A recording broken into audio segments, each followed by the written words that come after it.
Another story I heard about myself. This one happened in high school. We had this teacher in high school whose kid went to our high school. His name was Mr. McNamara, and his son Jake McNamara went to our high school. He was a sophomore when I was a senior, so he was 2 years behind me. And Mr. McNamara was an asshole. And one weekend, he and his wife decided to leave town, which you should never do if you're an asshole.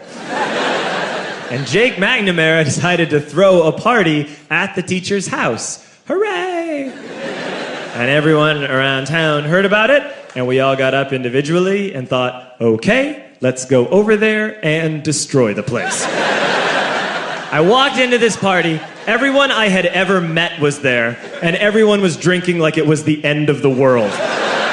People were drinking like it was the Civil War and a doctor was coming to saw our legs off.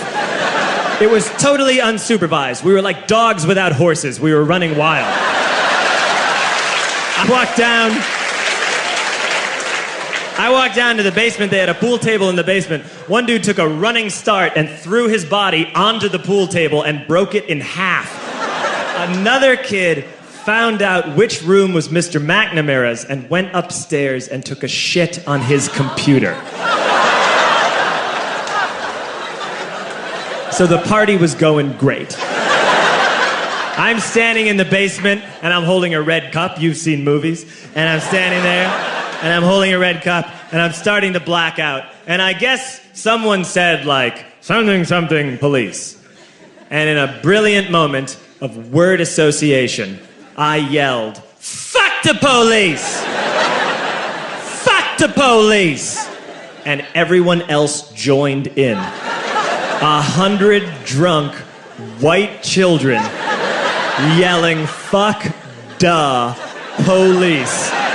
With the confidence of guys who have, like, already been to jail and aren't afraid of it anymore. You know, that, like, I serve my nickel, you come and take me confidence. But white children. The reason someone had said something, something, police was because the police were there. So a Chicago police officer walked down the stairs and got to the bottom in the basement and looked out over a sea of drunk toddlers yelling, fuck the police, in his face.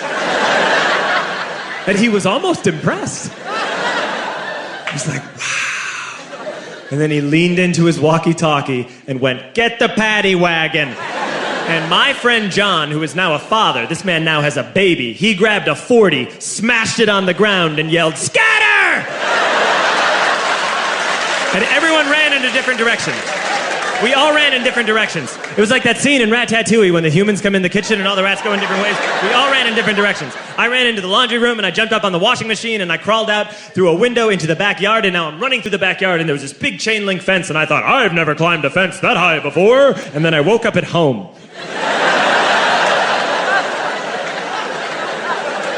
On Monday, I went to school because that's what we did back then. And I'm walking into the school building, and who do I see but Jake McNamara?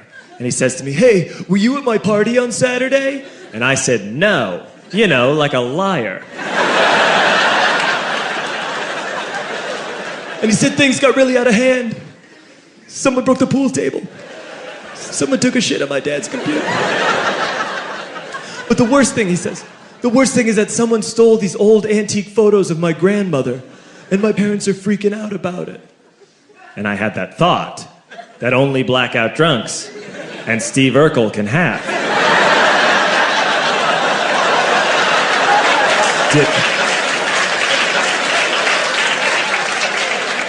Did I do that?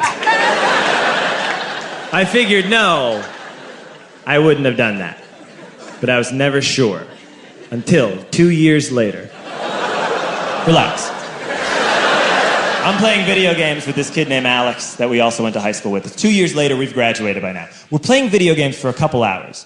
And then Alex says to me, hey, come here, I want to show you something. And he takes me into his bedroom. And then he takes me into a side room off of his bedroom. Never a good thing to have. And he shows me a tiny room that is covered wall to wall in stolen antique photos from different people's parties over the years.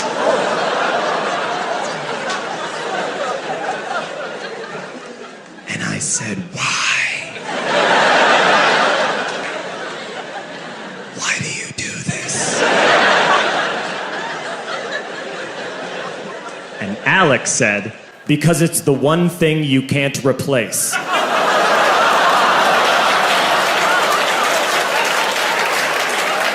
That's the end of that story, but how fucked up is that, right? That's crazy. So I don't drink anymore.